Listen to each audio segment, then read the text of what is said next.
First at 9 this Friday, the 12th of December 2025. Rain, rain, go away. Northeast monsoons reactivate landslides in Matale. Evacuation efforts continue as adverse weather threatens Sri Lanka. The wrong track. 3 injured in accident caused by NPP MP Asoka Ranwala. Former speaker bailed out. Court case set for the 19th. Helping hands. Foreign diplomats collectively contribute 3.6 million rupees to the Rebuilding Sri Lanka Fund. Holding on. Opposition calls for Presidential Commission to investigate delayed Dwa response. Kalin baby so rupiyal 90කට. Kalin baby podi හැමෝටමයි.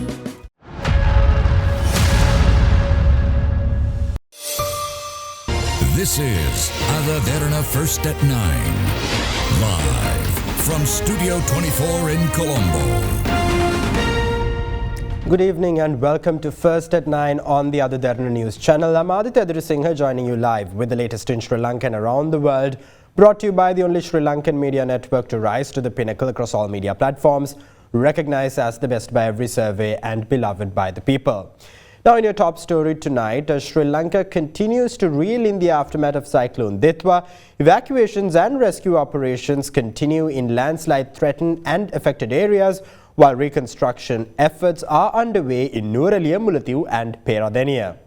Meanwhile, speaking at a government media conference, officials of the Disaster Management Centre and the National Building Research Organisation urged Sri Lankans to be vigilant over the possibility of further landslides as the monsoons settle over Sri Lanka.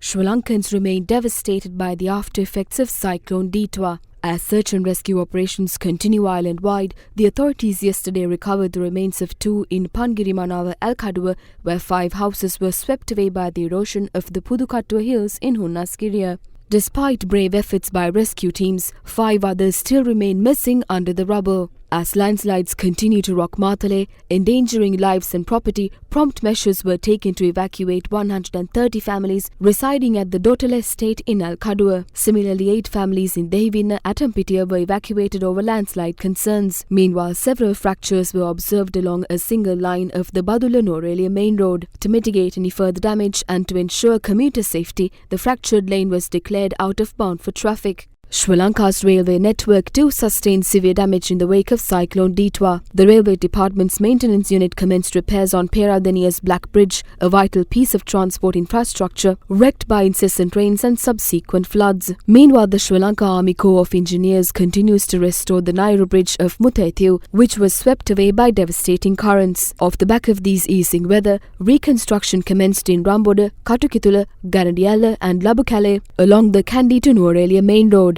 These areas were ravaged by landslides that followed hot off the heels of Cyclone Dwa. Minister of Transport, Highways and Urban Development Bimal Ratnayake today inspected the reconstruction efforts in the area.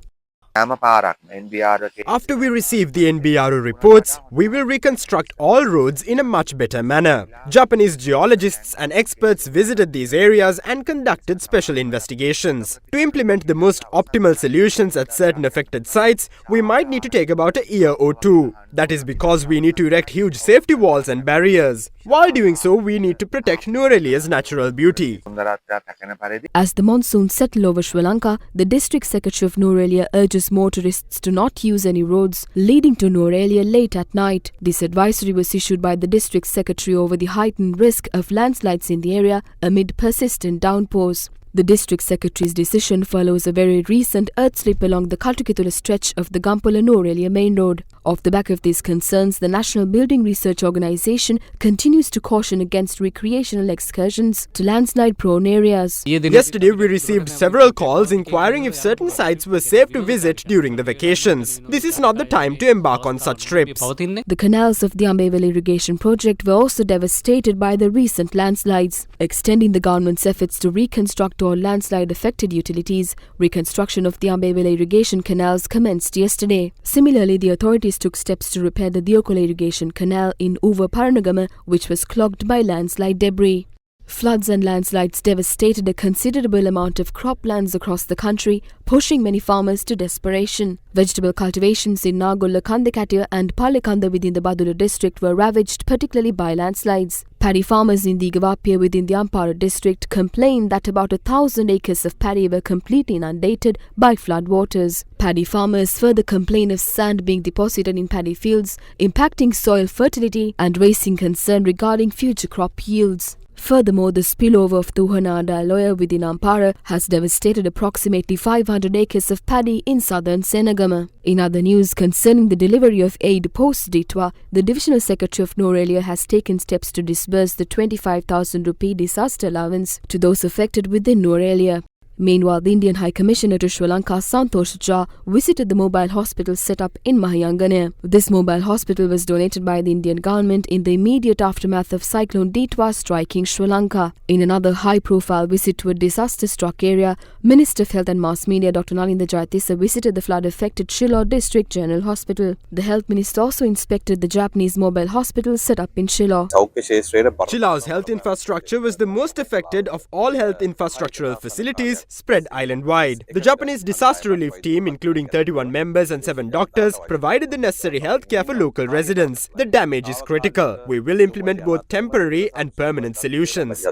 Minister of Agriculture, Livestock, Land and Irrigation K.D. Lal Kantha meanwhile took up an inspection tour of the Kothmale Reservoir.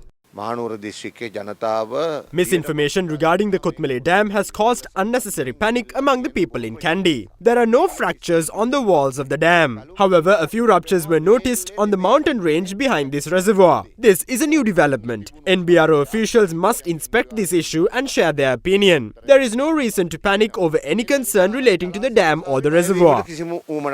Despite Cyclone Dwa's impact on Sri Lanka subsiding, the activation of the northeast monsoon threatens to exacerbate the grievances borne by Sri Lankans across the country. Taking the situation into account, a special press conference was held today at the Government Information Centre to apprise the public of the latest developments. The Department of Meteorology announced that the northeast monsoon activated the day before yesterday. The Disaster Management Centre convened yesterday and held pertinent discussions on preparations to face the incoming adverse weather. The Department of Meteorology's report is based on data collected over the past 30 years on the northeast monsoons. The report forecasts heavy rainfall in the northern province. Rainfall close to moderate levels is expected in the north central, eastern, central and Uva provinces. The report further notes low rainfall in the western and southern provinces. The department has specifically outlined the possibility of low pressure areas, wave-like disturbances, depressions or cyclones forming within December and or January. If these concerns materialize, the weather will definitely change. The military, the police and the civil defense force stand ready to face these concerns. The northeast monsoon is now active. Therefore, hazards are highly likely. For instance, day before yesterday, a landslide occurred in Meghakula despite there being no heavy downpours. Meanwhile, the chasm between a fracture in Demodara has widened. Furthermore, we continue to receive calls by distressed locals complaining that their residences are unsafe with fractures and springs emerging. Even the smallest rainfall can exacerbate these concerns to devastating scales. Since mounds of earth can collapse at any time, we urge everyone to be vigilant. At the moment, sluice gates of 31 large reservoirs have been opened. The sluice gates of medium-scale reservoirs have also been opened. However, water levels are not at hazardous levels. Water being discharged at the moment poses no risk to low-lying areas. Therefore, there is no cause for citizens to panic. දවටනේ නියම මිල සඳහන් ස්විස්ටෙක් නිෂ්පාදන මිලදී ගන්න. ස්විස්ටෙක් ගන්න ඕන හොඳම තීරණය. Now at Sri Lanka's hour of need, international support continues to arrive with foreign diplomats stationed in Colombo collectively contributing 3.6 million rupees to the government's Rebuilding Sri Lanka Fund. Meanwhile, the Container Owners Association reports that over 700 containers remain stranded awaiting customs clearance. Container owners called on the president to intervene to resolve the backlog.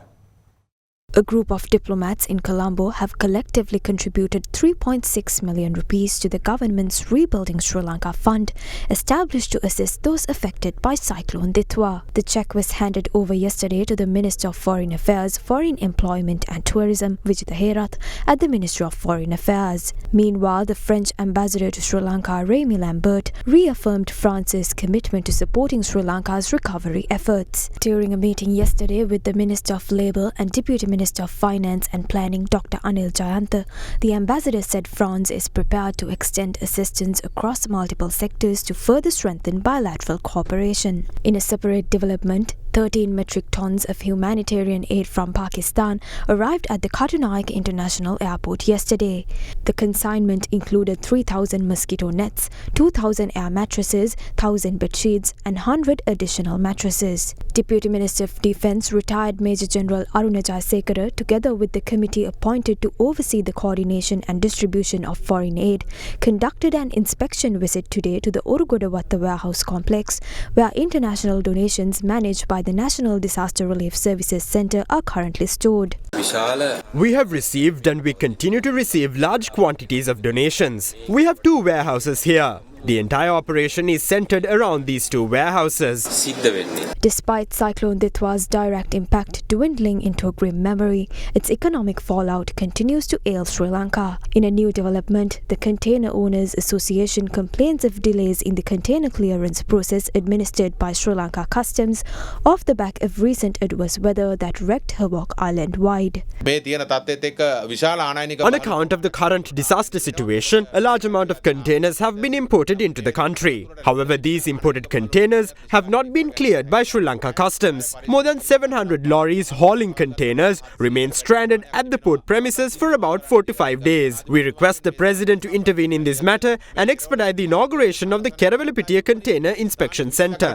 However, Director General of Sri Lanka Customs, Sivali Arukoda, claims that the congestion is expected to be cleared by this weekend. The Ministry of Women and Child Affairs has announced a 5,000 rupee nutrition allowance for pregnant mothers, taking into account both the recent disaster and the upcoming festive season. The allowance will be distributed through divisional secretariats from December 16th for all pregnant mothers who have registered at maternity clinics by November 30th.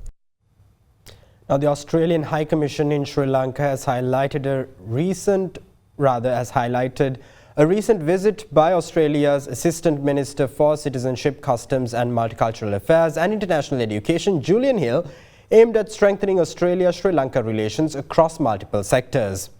Taking to X, the High Commission notes that over the past 2 days, Minister Hill reaffirmed Australia's solidarity with Sri Lanka, especially after Cyclone Dwa. The visit focused on strengthening educational ties, celebrating transnational education, and engaging with Sri Lanka's Australian diaspora. Key talks involved cooperation with Sri Lanka Customs and Immigration, emphasizing institutional partnerships and Australia's commitment to supporting safe migration, secure borders, resilient trade and inclusive communities across the Indo-Pacific. The Manusa Derana Dialogue Relief Mission, launched to support communities affected by recent extreme weather, saw its most active phase 2 weeks ago at the Derana head office.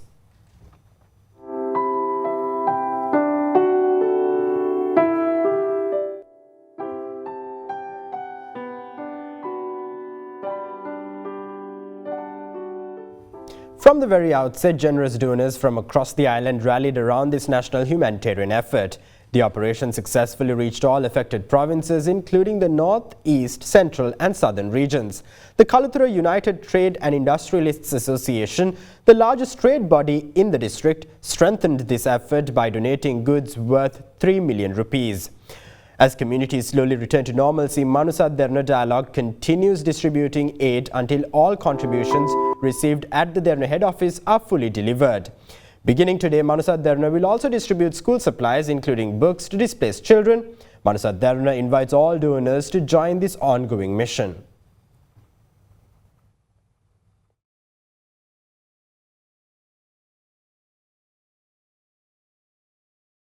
Meanwhile, Samagi Janabalawegaya parliamentarian Mujibur Rahman calls for the appointment of a Presidential Commission of Inquiry or a Parliamentary Select Committee to probe why the government was not aware of Cyclone Dwa's approach.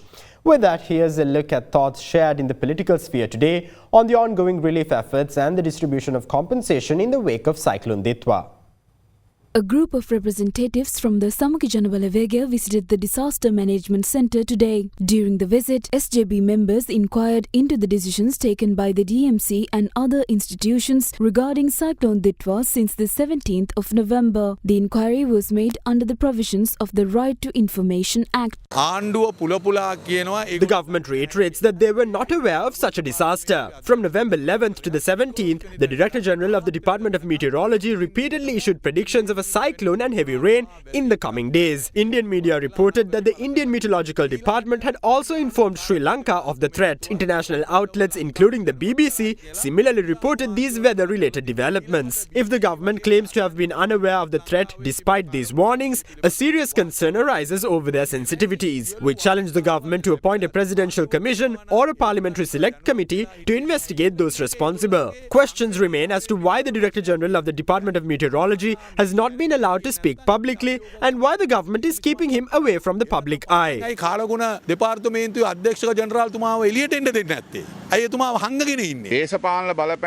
government has faced accusations of political influence in its disaster relief efforts. We have appointed divisional disaster management units and disaster relief committees integrating local government authorities and divisional secretariats. The connection between the divisional secretariats and Pradesha Sabhas will ensure that no party is left behind. This process is designed to guarantee full integration. If officials allege interference, they must reveal how they were influenced. If anyone was forced to provide relief to individuals not affected by the disaster, that would constitute unjust coercion. So far, we have not been informed of any such incidents.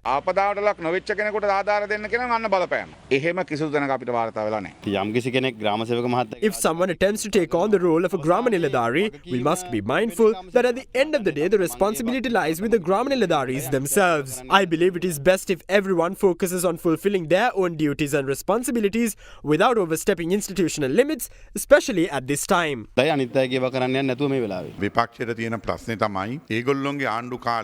issue with the opposition is that during their time in power, they misused the funds they received with the intention of benefiting themselves. The funds meant for tsunami relief were stolen, and there were serious allegations that the money was fraudulently transferred. The presidential fund was ransacked by their own circles, so their habit has always been to distribute funds among themselves, not to the public. But what are we doing now?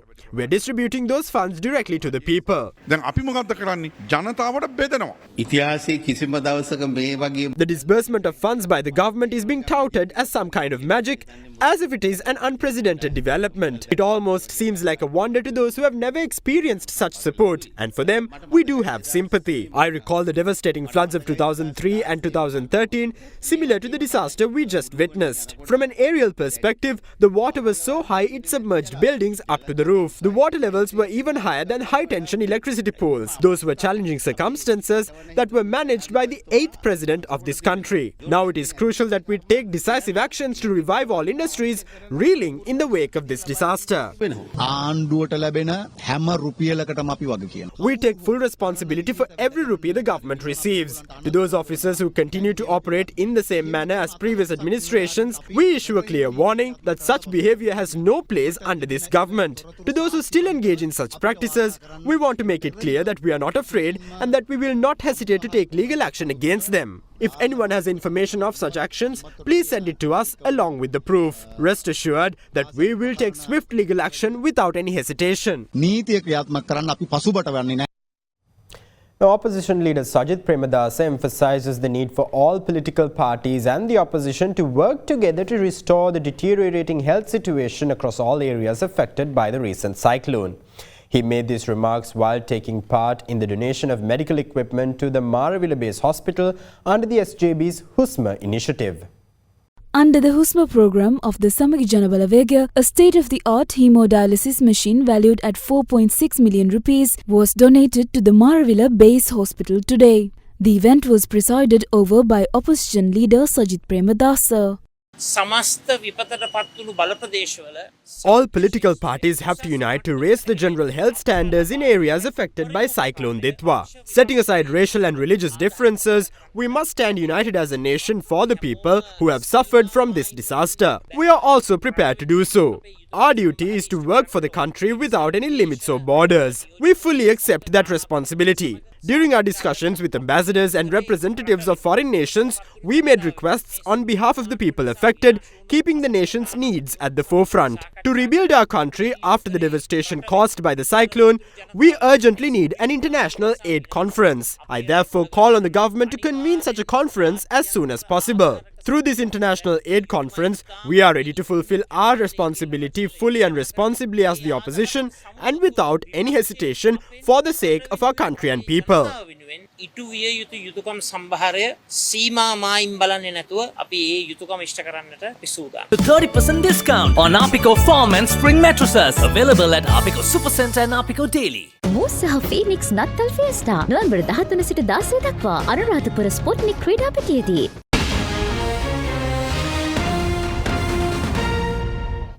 Welcome back. Now with that, here's a look at more local news across the island in brief.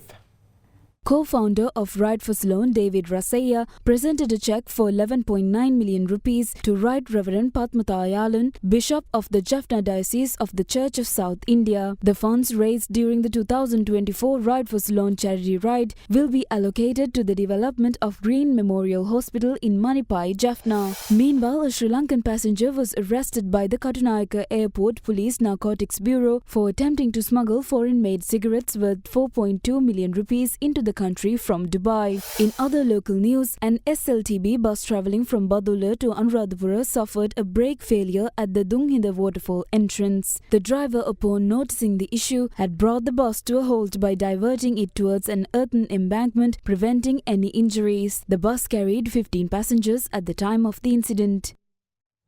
Meanwhile, an accident involving former Speaker of Parliament and National People's Power MP Ashoka Ranwala left 3, including a 6-month-old infant, injured. The parliamentarian, who also sustained injuries, received treatment at the Colombo National Hospital. MP Ranwala was later arrested on charges of reckless driving and the failure to prevent the accident, but was granted bail this evening. An accident took place in the Genimul area of Mawaramandia Sapugaskanda at around 7:40 p.m. last night. Police assert that the accident took place when an SUV rear-ended a motorbike and veered off onto the opposite lane. The SUV had then collided head-on with a car which was moving in the opposite direction. Investigations revealed that former Speaker of Parliament and National People's Power MP Ashoka Ranwala was behind the wheel of the SUV involved in the accident. 2 women and a 6-month-old infant who were travelling in the car sustained injuries and were subsequently admitted to Kiribati Base Hospital for immediate treatment. One of the women sustained fractures to her leg. MP Ashoka Ranwala, who also sustained injuries, was admitted to Kiribati Base Hospital as well. A tense situation erupted after parties levelled accusations against the parliamentarian. The 6-month-old infant was later transferred to the Lady Ridgeway Hospital for Children. Similarly, the 2 injured females were transferred to the Colombo National Hospital. MP Ashoka Ranwala, who was first transferred Teaching Hospital Ragama, was then transferred to the Colombo National Hospital. The former speaker was subsequently taken into custody on charges of reckless driving and failure to prevent the accident. Police have requested a medical report to determine whether NPP MP Ashoka Ranwala was driving under the influence of alcohol. Police also noted that the SUV will be sent in for an inspection by a motor vehicle inspector. The officer in charge of the Sapugaskanda police has called for a medical report to determine whether the drivers involved in the accident were under the influence of alcohol. Sri Lanka police will take necessary legal action based on the findings of the report, regardless of positions or status. Sri Lanka police කටයුතු කරන බව ප්‍රකාශ කරන්නට කැමැතියි. විශේෂ වෛද්‍ය පරීක්ෂණ යොමු කළා ඔහු බීමත් සිටියා කියලා ඔවුන්ගේ වින්දිතපත්තු කට්ටිය කියනවා එහෙම එකක් මේ වෛද්‍ය පරීක්ෂණ තහවුරු වෙලා තියෙනවා මේනකොට. පෙර දින පොලිස් නිලධාරීන් දෙදෙනෙක් මෙම සැකකරුගෙන් ප්‍රකාශයක් ගැනීම සඳහා ගත් උත්සාහයන් ව්‍යර්ථ වුණා. මොකද ඔහු ජාතික රෝහලේ නේවාසිකව ප්‍රතිකාර ගැනීම නිසා. ඉතින් මේ සම්බන්ධයෙන් ඇත්තටම ජනතාවට තියෙන්නේ පොලිසිය මේ සම්බන්ධයෙන් ක්‍රියාත්මක වුණා යම් කිසි විදියක දුර්වල විදිය කියලා. පොලිසිය කිසිදු දුර්වලතාවයක් නැහැ. බීලා වුණාම ඕන කෙනෙක්ගේ බැලුම් බෝලයක් කරපුවම මොන මේකක්වත් කළා නැද්ද එතකොට දැන්? අනතුර සිදුවේ අවස්ථාවේදී එම The driver was promptly admitted to hospital soon after the accident. Sri Lanka police stepped in to conduct investigations at the Colombo National Hospital following an inspection of the condition of the suspect. Former Speaker Ranwala was granted bail this evening. Accordingly, the Maliga Kanda magistrate ordered MP Ranwala's release on a cash bail of 200,000 rupees. Bail was granted subsequent to the magistrate's visit to the Colombo National Hospital. The case pertaining to the incident is scheduled to be recalled on the 19th of December. Meanwhile, a group of attorneys representing the Samagijana Balavegia's Lawyers Federation filed a complaint with the Inspector General of Police, calling for MP Ranwala to be treated before the law as any ordinary citizen. There is no point in conducting investigations into this incident today when the suspect was intoxicated yesterday. Investigations should ideally have been conducted last night as the level of intoxication has now decreased. There may be no traces of alcohol in MP Ranwala's blood samples now. Is this not an injustice to the injured party? Kindly conduct these investigations systematically. Deputy Minister Mahinda Jayasinghe also responded to the accident. An accident implies that the incident was unintentional. We have instructed police to enforce the law as necessary. We express our regret regarding the accident. We believe it was not intentional. If he was under the influence of alcohol, the police will do the needful.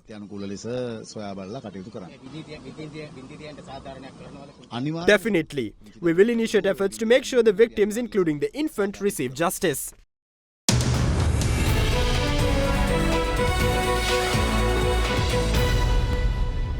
Now in your business news, the Colombo Stock Exchange regained positive momentum today as a result of price gains in counters such as Senkadagala Finance, John Keel's Holdings and Haley's. The benchmark SPI gained 0.22% to close at 22,508.26, while the more liquid S&P Sri Lanka 20 increased by 0.04% to end the day at 6,097.66.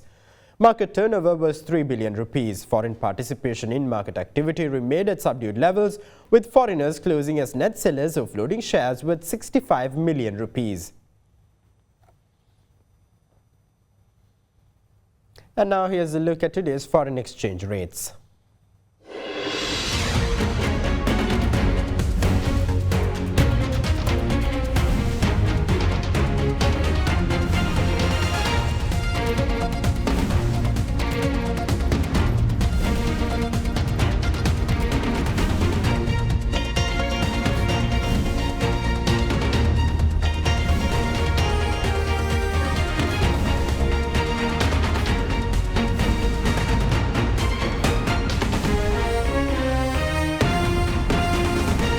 That's all the news we have for you tonight. Thank you. Have a great night.